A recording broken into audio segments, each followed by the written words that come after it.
This is your Barbados Today Morning News Update for Monday, August 12, 2019. Thanks for joining us. I'm Carol Williams. We begin with news that Barbados is getting outside help to investigate corruption. The Attorney General, Dale Marshall, says this has become necessary because the country doesn't have the manpower. He made the announcement last evening as he addressed the annual general meeting of the Barbados Association of Journalists. If I asked you if you know of any corruption case that has been investigated in Barbados, and you're the journalist, not me, in the last 20 years, I don't know, you could think of any. I can't think of any. Not a single one.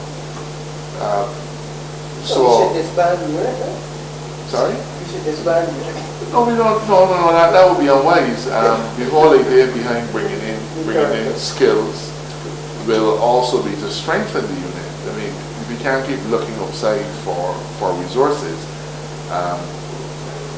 when the problem is that we don't have sufficient resources here. We will bring in resources to the extent that we need to, and that process is fairly far advanced.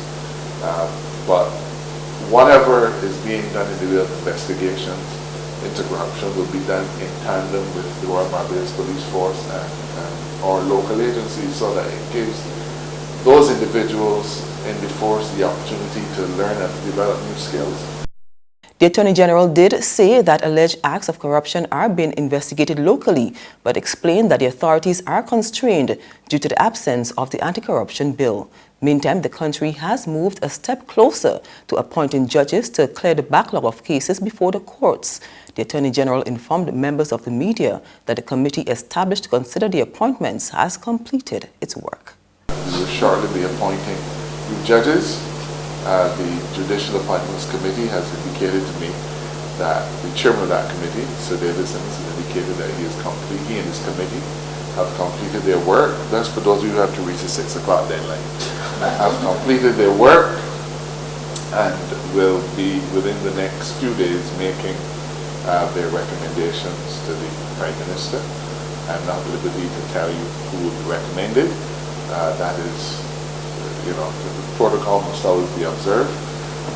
But I am very happy to see that we've had a tremendous interest, both locally and regionally, in these appointments, in the opportunities for appointment to the Barbados bench. In other news, one of the premier agencies in charge of maintaining law and order is celebrating 40 years of service.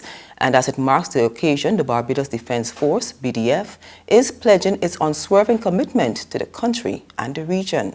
Chief of Staff Colonel Glenn Granum stressed that the force is united and will continue to partner with regional and international agencies to deliver on its mandate. We shall stand together. We shall remain committed to fulfill our mission to defend and secure Barbados' interests, including that of public safety and including that of our neighbors in the Caribbean. We will remain a united force, working towards one vision.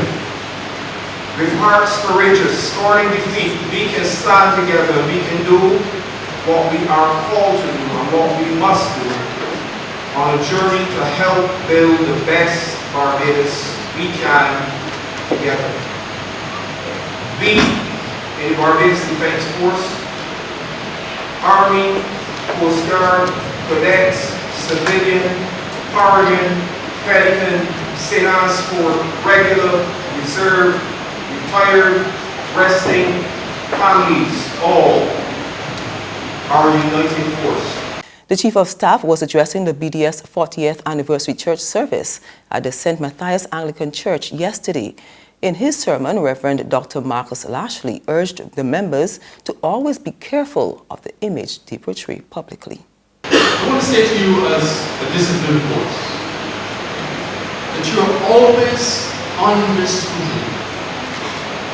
And now with everyone having a camera and everyone being an amateur photographer, be very careful how you stand in the execution of your duties, especially in talking. The second thing I want to say to you is, be aware as you stand before God that you do so in your common life as a force. Yes, I'm aware that you are people of different ranks and of different allegiances, and at times you have different loyalties, some school loyalties, some fraternal loyalties, but ultimately, when you stand, you must stand together as a single unified force. In sports, West Indies star Chris Gayle is grateful to achieve the significant mark of 300 one-day internationals, the most appearances by any West Indian player. The left-handed opener reached the mark during the second ODI against India at Queen's Park Oval in Trinidad yesterday. The appearance moved Gayle, now 39 years old, past another West Indies legend, Brian Lara, who'd made 299. It's a very special day. I must give thanks to the Almighty to actually reach this far. For the fans, for the support throughout the years, it's been fantastic. There's regional and international news after this short break.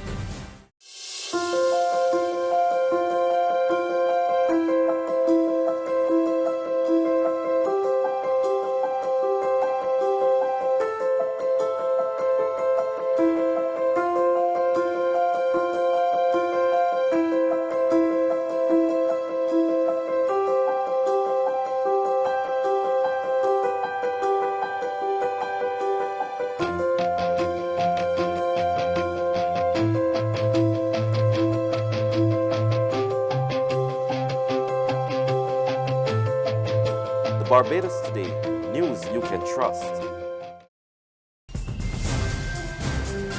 Turning to the region, officials of the Bahamas Public Services Union are voicing frustration over negotiations with the Public Hospitals Authority and the Public Service Minister. Talks began months ago, but the union president complains they're not nearing the end. More from our news. BPSU President Kimsley Ferguson said it seems that both PHA and the Public Services Minister is giving the organization the runaround. I am very concerned, and I am hearing little innuendos about the place that persons are trying to stall the negotiations. I heard it. I didn't pay any attention to it. There's some indications of some things that are causing me to lean towards the fact that that may be what is happening. Ferguson said they've been away from the negotiating table with the Public Services Minister for more than 2 months and have heard nothing in regards to their financial proposal. The union also tried to meet with PHA officials on Friday, but that meeting was cancelled. The biggest concern has been that of salary increases for employees. For the public service, the union is proposing a $250 salary increase in the first year, a $2,500 lump sum in the second year, and in the third year, a $200 increase per month in salary.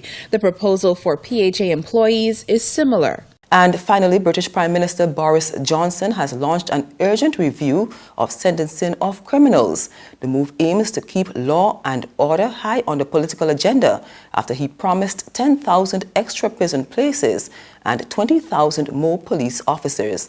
The focus on crime and other domestic issues before Britain is due to leave the EU on October 31st has fueled speculation that Johnson is planning to call an election.